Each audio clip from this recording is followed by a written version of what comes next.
Vamos lá, eu quero começar lendo um texto que está no livro de 3 João, capítulo 1, verso 2. 3 João é um livro no Novo Testamento bem pequenininho. Se você trouxe a sua Bíblia no seu celular, você pode abrir conosco. Se você trouxe na sua Bíblia de papel, para você achar, você precisa ser habilidoso, porque esse livro tem apenas 3 páginas, mas nós vamos conectar juntos em 3 João, capítulo 1, verso 2. Diz assim o texto: Amado, desejo que te vá bem em todas as coisas e que tenhas saúde, assim como vai bem a tua alma. Vamos repetir isso juntos para alguém perto de nós. Olha para alguém perto de você e diga: amado. Calma aí. Amado parece ser fingido, né? Amado. Mas agora tente fazer uma cara de amor e dizer: amado, eu desejo que você vá bem em todas as coisas e que tenhas saúde, assim como vai bem a tua alma. O tema da minha mensagem nessa noite é curado completamente, completamente curado. Curado completamente, completamente curado. Você pode repetir bem rápido comigo: curado completamente, completamente curado. Enrolou a língua, tudo bem. Vamos orar, feche seus olhos. Pai, nós te agradecemos por essa noite tão especial. Obrigado, Jesus, porque nós podemos sentir a tua presença aqui. E não existe ninguém maior que você aqui, Jesus. Todos nós aqui somos apenas servos e te agradecemos, Deus, pela boa obra que o Senhor tem feito em nós. Eu oro que essa palavra hoje possa não ser apenas palavras humanas, não apenas um bom discurso, mas eu oro que a tua palavra, que é viva e eficaz, possa entrar no nosso coração e possa fazer algo verdadeiro nas nossas vidas. Nós te agradecemos, Jesus, por cada pessoa que está aqui. Amém e amém. Você pode dizer amém comigo? Amém. Vamos lá. Eu gosto de uma parafraseação, não sei se existe essa palavra, provavelmente não, mas uma parafrase que João ele fala. Ele diz que se fossem escrever todos os milagres que Jesus ele fez quando ele estava aqui na terra, nem todos os livros do mundo caberia. Uau! Imagine quantos milagres Jesus fez. Obviamente João estava falando a respeito da época que ele estava vivendo. Hoje nós temos muitos e milhares de livros, mas naquela época eu acredito que era mais escasso o negócio, e ele está falando, nem em todos os livros que existem no mundo, se fôssemos escrever os milagres que Jesus fez, não caberia. Eu acredito, gente, que Jesus ainda hoje opera milagres. Quem crê aqui diz amém. E Jesus ele também nos deu autoridade e poder no seu nome, de operar milagres. No livro de João, capítulo 14, 20, fala: aqueles que creem em mim, Jesus falou, farão as mesmas obras que eu faço, e outras maiores farão. Sempre que eu leio esse texto, isso me desafia na minha vida, porque quando eu olho as obras, os milagres que Jesus fez, e Jesus olhando para mim através da sua palavra, dizendo: Mateus, você pode fazer a mesma coisa que eu fiz, e ainda pode ir mais longe do que eu fui. Isso me desafia. Mas Jesus, ele opera milagres ainda hoje. E Deus, gente, ele deseja não apenas curar a nossa vida por fora, mas Deus, ele deseja nos curar por dentro, ou seja, no nosso coração. A maior dificuldade nos dias de hoje, eu tenho descoberto que está dentro e não está fora. A propósito, quando a gente vai bem por dentro, a gente vai bem por fora. Essa semana eu estava em viagem, de repente um dos meninos estava ligando no meu celular, o sinal não pegava tão bem, mas naquele momento conectou, e ele, quando eu atendi meu celular, ele falou: Mateus, por favor, eu vou passar a ligação, você pode falar com um rapaz aqui? E eu falei: sim, mas não estou entendendo. Ele falou: só conversa com ele um momento. E quando eu conversar com aquele rapaz no celular, ele dizia: pastor, hoje foi o dia que eu marquei para tirar a minha vida. Hoje foi o dia que eu marquei porque eu não quero mais viver, e hoje eu agendei que eu vou dar fim na minha vida. Quando ele falava isso para mim, gente, eu estava dirigindo, eu comecei a conversar com ele um pouquinho no telefone, repreender essas palavras de morte, pensamentos que o inimigo estava soprando sobre ele, declarar vida. Eu consigo descobrir que esse rapaz provavelmente tem alguma coisa por dentro que não está bem. Nesse texto que nós lemos de João, ele está falando para um discípulo dele, ele é bonito o termo carinhoso que ele usa, porque ele diz: amado, eu desejo que você vá bem em todas as coisas. Agora conecte com isso, ele diga que você tenha saúde no seu, por dentro, assim como você tem saúde por fora. Em outras palavras, está dizendo que no teu coração você esteja indo muito bem, como você está indo no seu físico fora. Hoje eu descubro que as pessoas vivem em tempos de cuidar muito do seu corpo, e a propósito, isso é maravilhoso. A Bíblia fala que a gente deve cuidar do templo do Espírito Santo, mas eu tenho descoberto uma realidade, que muitos cuidam muito do seu corpo e da sua aparência, mas não cuidam do seu coração, da sua alma. Tem pessoa que malha todo dia na academia, mas não malha, ou seja, não exercita o coração, não dá manutenção na sua vida aqui dentro. Quando nós olhamos no Novo Testamento, Jesus ele operou muitos milagres. João falou que não caberia nos livros todos os milagres daquela época, e provavelmente nem todos os milagres que Jesus operou estão narrados nos 4 evangelhos que nós temos: Mateus, Marcos, Lucas e João. Mas entre os milagres que são comentados ali, 27 dos milagres de Jesus descrevem exatamente a maneira e o processo para como Jesus fez o milagre. Descreve como Jesus fez as etapas desse milagre. E isso é tão interessante, porque hoje nós vamos se concentrar em 3 milagres que Jesus ele faz, que narra o processo, e você vai entender aonde nós vamos chegar hoje aqui. Mas o primeiro eu quero ler em Lucas capítulo 7, vamos abrir juntos a nossa Bíblia, Lucas capítulo 7, no verso 1 até o 10, nós encontramos a história de um centurião romano. Ele é um oficial do exército, e algo está de errado com o seu empregado, quem ele muito ama. Vamos lá, Lucas capítulo 7, verso 1 diz assim: e depois de concluir todos esses discursos, perante o povo, entrou na cidade de Cafarnaum, e o servo de um certo centurião, a quem muito estimava, estava doente, e quando ouviu falar de Jesus, enviou-lhe uns anciões dos judeus, rogando-lhe que viesse a curar o seu servo. E chegando ele junto de Jesus, rogaram muito, dizendo: é digno, Jesus, que você vá lá e conceda isso que ele está pedindo, porque esse homem ama a nossa nação, e ele mesmo construiu para nós uma sinagoga. E foi Jesus com ele. Mas quando já estavam perto da casa, enviou-lhe o centurião uns amigos, dizendo: Senhor, não te incomodes, porque não sou digno que entres debaixo do meu telhado. Verso 7: e por isso nem ainda me julguei digno de ter ido contigo. Dize, porém, uma palavra, e o meu criado ficará curado. Você pode repetir comigo? Dize, porém, uma só palavra, e o meu criado ficará curado. Porque também sou homem sujeito à autoridade, e tenho autoridade sobre o meu poder, e digo a esse: vai, ele vai, e vem, ele vem, e o meu servo faz isso, e ele faz. E ouvindo isso, Jesus maravilhou-se dele e disse: nem mesmo em Israel encontrei tamanha fé. E voltando para casa, os que foram enviados acharam o servo já curado. Acharam o servo já curado. Conecte-se comigo. Nós encontramos a história de um milagre que Jesus realiza aqui nesse momento. Existia um centurião. Ele não era judeu, ele era um cidadão romano. Provavelmente ele tinha um alto escalão no exército romano, porque esse homem está falando que ele tinha muitos homens sujeitos debaixo de si. E esse homem, ele tem um problema, que o problema dele é que ele tem um servo, um empregado. O top 1 empregado desse homem está muito doente, está padecendo de uma doença, qual a Bíblia não nos narra, mas eu consigo imaginar que talvez ele esteja a caminho até da morte. E esse homem, ele fica sabendo que Jesus está passando. Esse centurião, ele é um homem bom, porque a Bíblia não poupa elogios sobre ele, e ele envia então representantes dos judeus, porque Jesus é um judeu.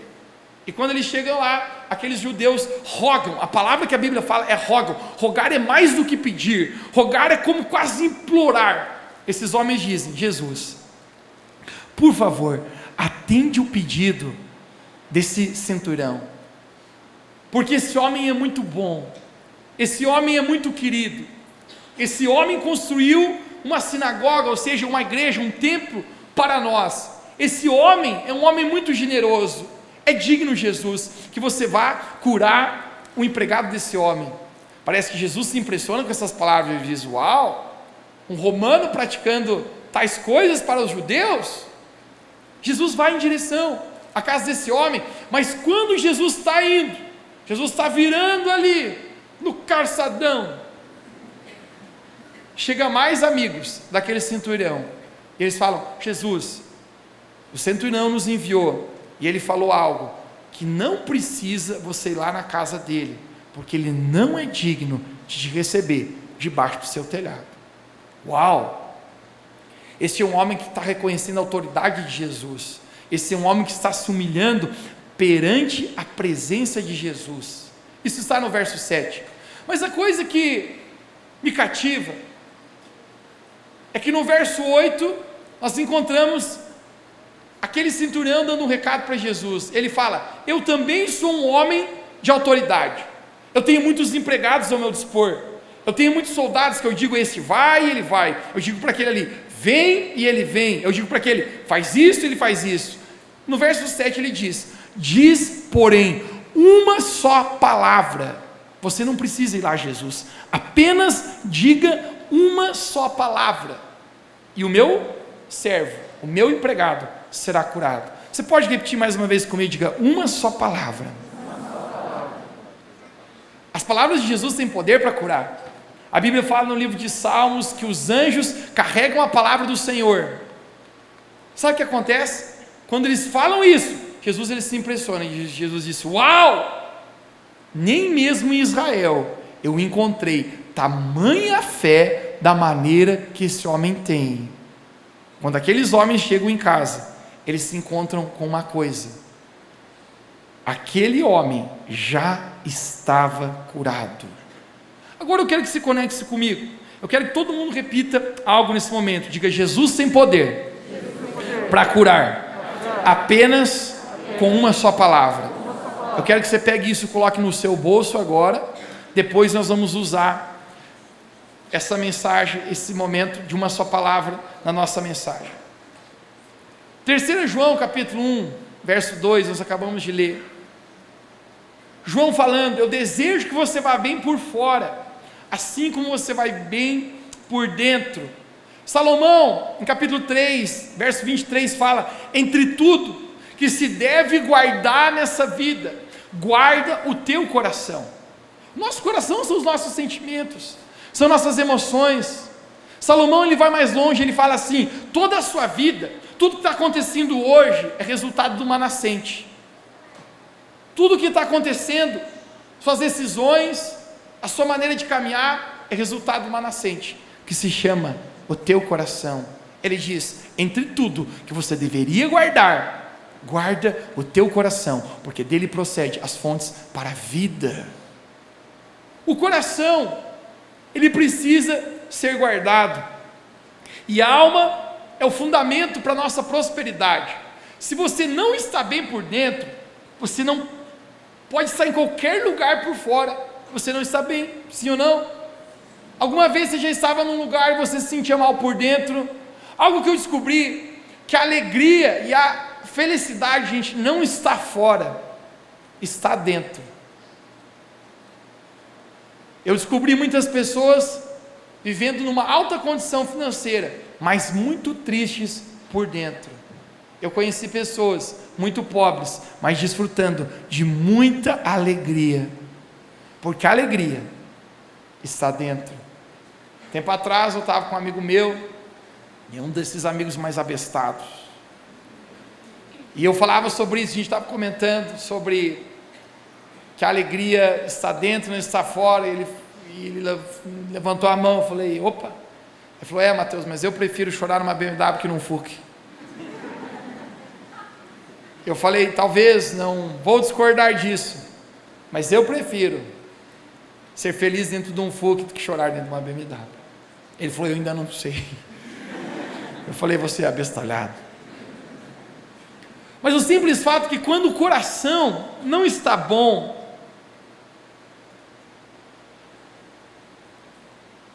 quando a gente observa que muitas pessoas, por dentro, elas estão com o coração quebrado, elas não estão bem por dentro. Deixa eu perguntar para você, você já se sentiu não bem por dentro?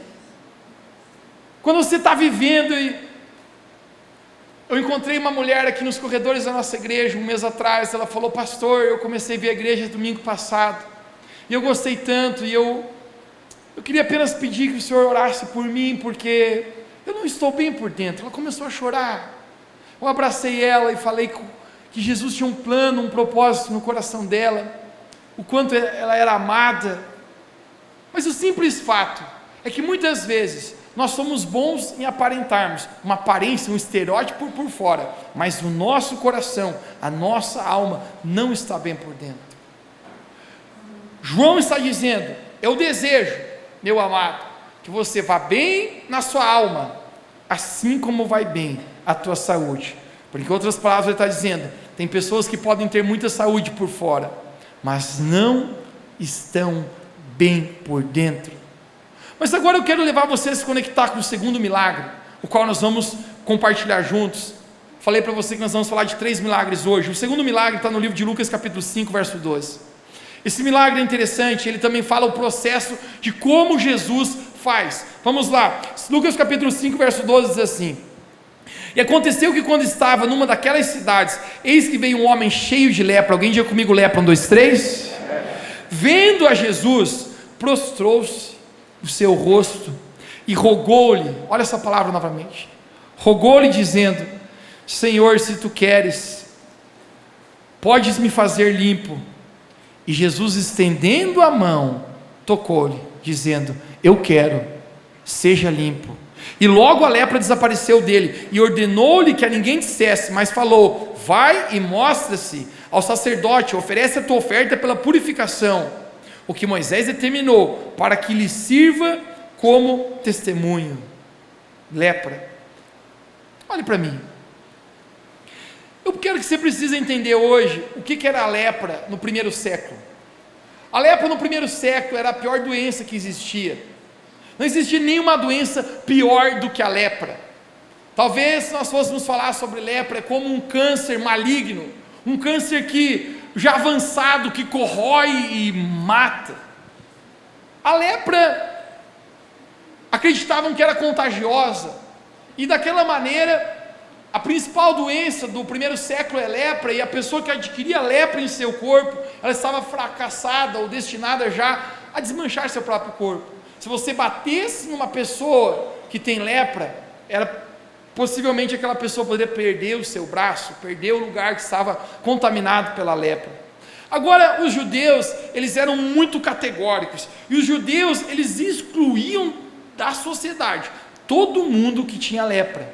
Acreditavam-se que a lepra era resultado do pecado, que a lepra era resultado de desobediência a Deus, e a pessoa que tinha lepra, ela era tratada de uma maneira bem ímpar, porque essa pessoa não podia morar na cidade, então essa pessoa se afastava e morava em outro lugar. Eles colocavam um sininho no pé dessa pessoa, e quando essa pessoa vinha se aproximando, porque provavelmente ela precisava comprar coisas às vezes, precisava de coisas, quando vinha aproximando, tocava aquele sino, e alguém gritava: leproso!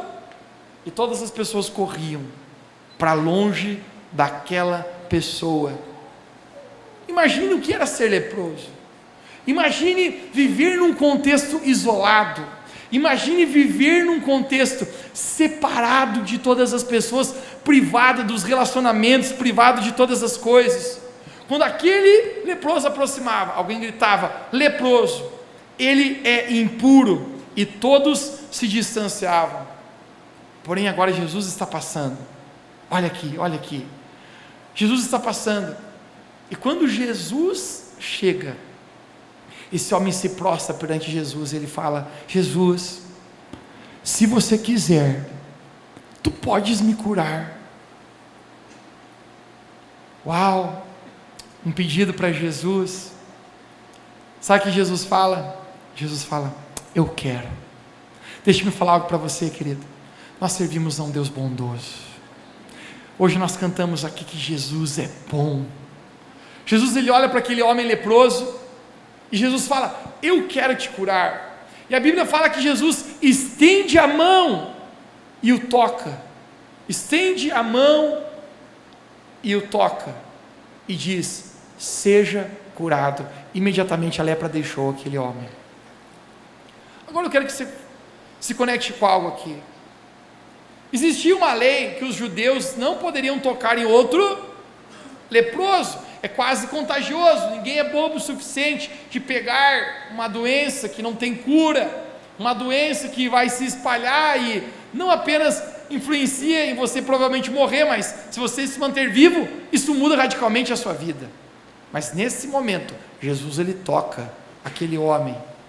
O primeiro milagre que nós falamos, eu falei para você que Jesus tem poder para curar apenas com uma palavra. Tire do seu bolso. Lembra que eu falei? Tire do seu bolso. Jesus tem poder para curar apenas com uma palavra. Foi assim que ele curou o servo daquele centurião. A pergunta que eu falei para você: por que Jesus então toca aquele homem, que por sinal ele não deveria tocar, se ele tinha poder para curar apenas com uma palavra? Mateus, será que Jesus não sabe que ele tem lepra? É óbvio que Jesus sabe, mas eu quero falar para você algo aqui. Quando Jesus toca aquele homem, Jesus não estava apenas curando a sua lepra, tocando o seu físico. Nesse momento, Jesus estava tocando o seu coração. Jesus não estava apenas curando a lepra do seu corpo, mas Jesus estava curando a lepra do seu coração. Imagina o que é ficar isolado o tempo inteiro. Jesus está dizendo: eu estou olhando o seu coração e eu quero curar você por dentro. Sabe, muitas vezes na nossa vida, gente, o lugar onde a gente precisa ser curado é por dentro. Se a gente pudesse olhar para o nosso próprio coração, se a gente pudesse contemplar, a gente veria que muitas vezes o nosso coração está tão doente. Você consegue imaginar a rejeição que esse homem carregava a vida inteira? Quando ele se aproximava, tocava o sino e diziam: leproso, impuro, e todo mundo corria. Eu nunca me esqueço quando a gente estava no prézinho, Revo Kids. Eu me lembro que tinha um rapazinho que eu acho que os pais dele não davam banho nele, mas teve um dia que ele bateu o recorde. Mateus, o que era? Chubasa, chulé bafiase. E gente, o cheiro estava tão louco, toda a galera falou assim: não vamos sentar na mesa do cara hoje não. E aí todo mundo mudou para outra mesa, ele ficou sozinho. E ele começou a chorar, e a professora disse: o que foi? Ele falou: ninguém quer sentar perto de mim. E daí um piazinho, criança sincera, né? Também, professor, ele está cheirando chulé. Está num contexto isolado, num contexto de rejeição. Você consegue imaginar o quanto o coração desse homem está partido? Muitos de nós precisamos ser curados em nossa vida.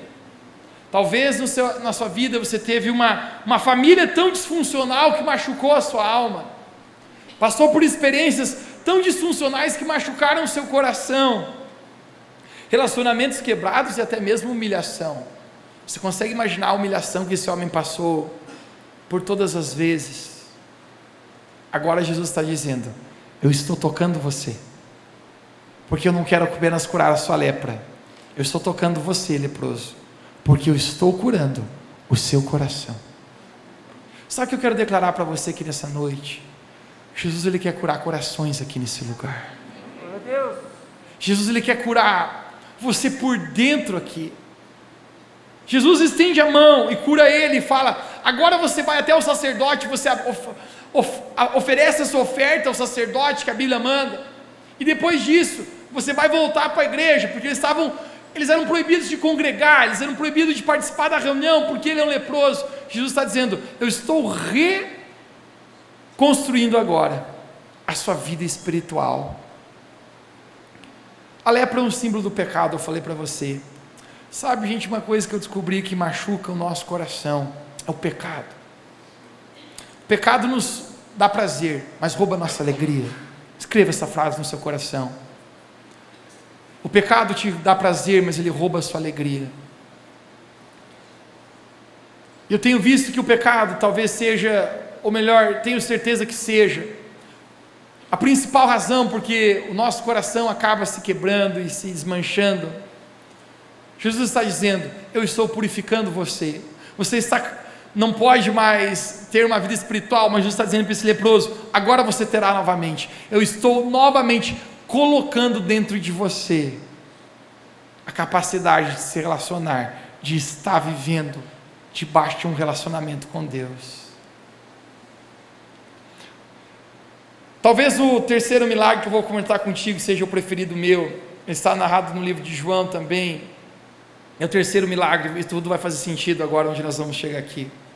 Mas João capítulo 9, no verso 1, eu quero que você conecte com esse milagre muito doido que Jesus faz.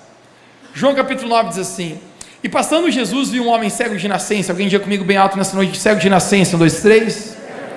E os discípulos lhe perguntaram dizendo: mestre, olha isso, quem pecou? Foi ele ou seus pais para que nascesse cego? Todo mundo acreditava que o cara que nascia cego era resultado de pecado dos pais. Os discípulos caminhavam com Jesus, eles deveriam ter talvez uma noção maior de graça e de revelação de amor, mas mesmo assim esses caras também não estão tendo, estão dizendo: Jesus, aquele ali está cego, ele pecou ou os pais dele? Olha o que Jesus responde: nem ele pecou nem seus pais, mas isso foi assim para que se manifestassem as obras de Deus. Jesus está dizendo: nem sempre é culpa de alguém, nem sempre os problemas e acontecimentos que acontecem, a gente gosta de botar culpa em alguém sempre, mas na verdade nem sempre é culpa de alguém. Mas agora Jesus fala: convém que eu faça as obras daquele que me enviou, enquanto é dia, a noite vem, quando ninguém pode trabalhar. Enquanto estou no mundo, eu sou a luz do mundo, Jesus disse. Tendo dito isto, agora isso fica doido, cuspiu na terra, e com a saliva fez lodo, e untou o lodo nos olhos do cego, e disse: vai, lava-se no tanque de Siloé, que significa enviado. Foi, pois, levantou-se e voltou vendo. E os vizinhos e aqueles diante que tinham visto diziam: não era este o cego? Não é aquele que estava sentado e mendigava? Uau! Esse milagre de Jesus é bastante doido, porque Jesus se aproxima de um cego, e os discípulos o questionam: quem pecou? Foi ele ou seus pais? Jesus fala: nenhum nem outro. Mas esse milagre agora vai revelar a glória de Deus. Jesus se abaixa. Eu sei, te deu nojo agora. Jesus, bem verde, te deu nojo mais uma vez. Hashtag Nutelinha. Jesus, ele cuspe no chão, e eu acho que isso aqui é muito nojento, porque Jesus, ele começa a fazer massinha. Já brincou de massinha? Jesus, ele pega aquele lodo que ele faz com o seu próprio cuspe, e Jesus, ele começa a espalhar nos olhos do cego. Eu acho que os discípulos ficam pensando: nossa, aí Jesus avacalhou.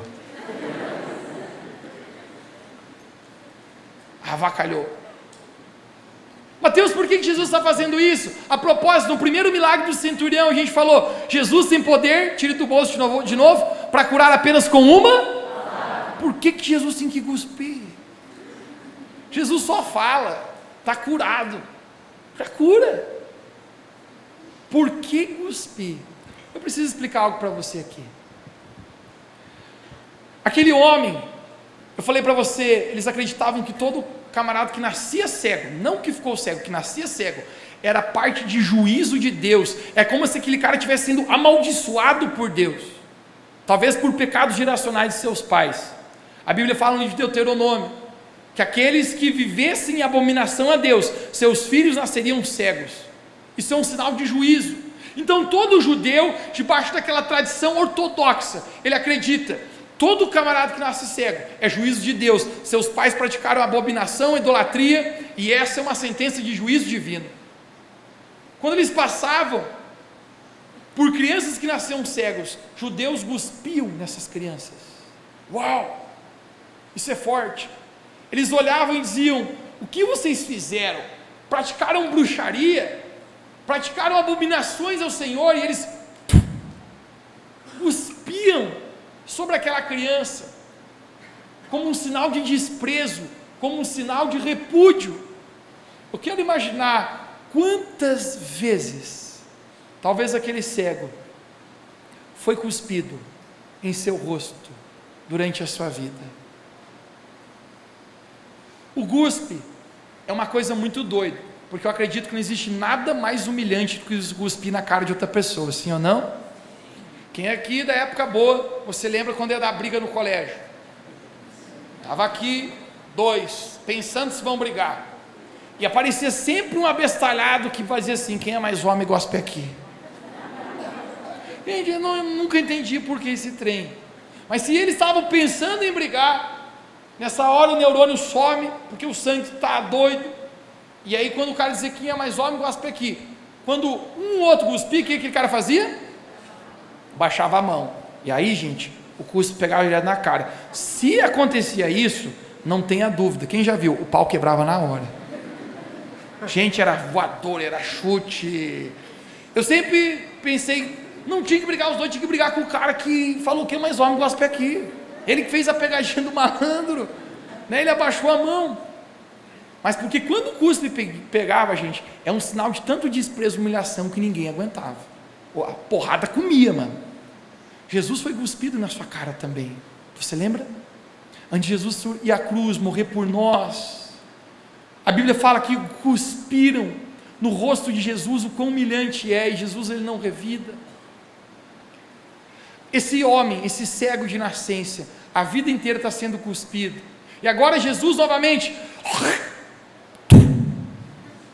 cospe e coloca lodo nele. Jesus, por que você está fazendo isso? Nesse momento Jesus não queria curar apenas também os seus olhos, mas Jesus estava tocando no lugar onde mais doía na vida dele. Sabe aquele lugar, cara, que machucou, a vida inteira sendo desprezado, a vida inteira sendo cuspido. Deixa eu me falar para você, já cuspiram em você? Eu não estou falando fisicamente, por saliva, mas com atitudes, com desprezo, com rejeição, com situações. Esse homem vive com, talvez, cara, uma incógnita tão grande da vida dele, porque a vida inteira sendo cuspido, mas nesse momento Jesus fala, sabe o que para ele? Você vai e você vai se lavar num tanque chamado Siloé, e quando você se lavar, você vai ser curado. Aquele homem estava mendigando, é isso que a gente lê, que ele estava sentado mendigando, porque alguém cego, gente, vai mendigar. A gente é cego quando a gente ainda não se encontrou com o amor de Jesus na nossa vida. Todo ser humano é cego até que ele se encontre com Jesus. A gente nasce cego, mas quando a palavra de Deus vem na nossa vida, nós nos encontramos com Jesus Cristo, o único caminho, a única verdade, a única vida, o único que tem poder de ligar alguém a Deus Pai. Os olhos se abrem. Ele estava mendigando, Jesus fala, vá até os tanques de Siloé e se lave. Mateus, isso é fácil, é simples? Obviamente, poderia ser se ele não fosse cego. Quantos quilômetros é aquele tanque? A Bíblia não nos fala, mas para um cego, você concorda comigo que andar 500 metros é um grande desafio? É um grande desafio. Na nossa cultura de hoje, todos ajudariam os cegos. Naquela época, não ajudariam ninguém esse cego. Mas sabe o que esse homem faz? Ele começa a caminhar em direção ao tanque de Siloé para lavar os seus olhos. E esse é o momento que eu acredito que tem um símbolo muito importante aqui na nossa vida. Quando eu e você recebemos a palavra de Jesus, nós precisamos caminhar em direção a ela na nossa vida. Este homem cego recebe essa palavra. Ele está cego, ele não sabe para onde ele vai andar, mas ele ouviu a palavra e ele diz, eu vou andar nisto. Deixa eu falar algo para você hoje aqui. Talvez você esteja hoje aqui, não por fora, mas por dentro, na sua alma, no seu coração, quebrado, partido, como aquele leproso ou como esse cego. Mas eu quero falar para você que hoje Jesus está dando uma palavra para você caminhar nela. Mateus, Jesus não podia ter curado apenas com uma palavra, num estralo de dedos? Podia. Mas sabe por que eu acho que Jesus não faz? Porque o processo faz a gente não apenas curar aqui fora, mas o processo faz a gente curar aqui dentro. Talvez esse homem está com aquela saliva nos seus olhos, ele está pensando, mais um que me cuspiu. Será que Jesus é mais um que me cuspiu? A vida inteira eu fui cuspido, a vida inteira eu fui rejeitado, a vida inteira eu fui julgado errado. Lembra, até os discípulos julgaram dizendo, quem que pecou? Mas agora esse homem, ele está com uma decisão. Ele diz, eu tenho uma palavra de Jesus. Alguém diga comigo nessa noite, diga, eu tenho uma palavra de Jesus. Ele está dizendo, eu tenho uma palavra, e agora eu estou caminhando nessa palavra de Jesus. Alguém diga comigo, eu vou caminhar nessa palavra de Jesus. Quando ele chega ao tanque, eu não sei quanto tempo isso demorou, mas ele lava os seus olhos daquele lodo, daquele barro, e no mesmo instante, aquele homem passou a ver. No mesmo momento, os seus olhos abriram, mas não são apenas os seus olhos que estão sendo curados, o seu coração, naquele momento, começa a ser curado. Até que a gente seja curado por Deus, a gente sempre está órfão, e o órfão sempre está procurando por um pai. E o pior inimigo para um órfão é ele não reconhecer aquilo que Deus está tentando usar para curar a sua orfandade, para curar a sua dor. Por que Jesus toca no ponto da ferida e Jesus tem que cuspir naquele homem? Sabe por quê, gente? Porque muitas vezes Jesus precisa chegar ao ponto da dor na nossa vida para que Ele possa trabalhar isso em nós. Quem quer ser curado por Jesus por completo na sua vida? Completamente curado, curado completamente. Às vezes Jesus vai pisar a gente bem no lugar que dói. Pise de levinho no pé da pessoa que está do seu lado aí, diga, bem aqui.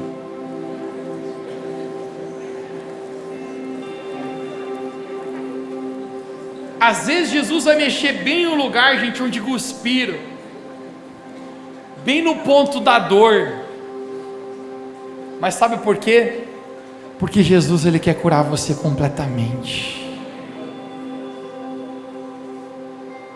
Sabe, irmãos, eu creio. Jesus, Ele falou, eu sou a luz do mundo. Uma pessoa que anda em escuridão é porque no seu coração ela passou a andar em escuridão. Jesus, Ele tem luz para nós. Jesus, Ele quer brilhar com a sua luz no nosso caminho, nossos passos. Eu creio, gente, que Deus, Ele quer curar a sua igreja. Deus, Ele quer purificar e curar a sua igreja. Eu acho que esses dois milagres são tão poderosos, porque se a lepra simboliza o pecado, Jesus, Ele limpa da lepra. E Jesus diz, você está limpo, você está santo. Eu quero declarar para você hoje aqui, se você for tocado por Jesus, não importa onde você já esteve, não importa o que você já fez, a culpa, a condenação que você carrega, em Cristo Jesus, todas as coisas podem se fazer novas na sua vida.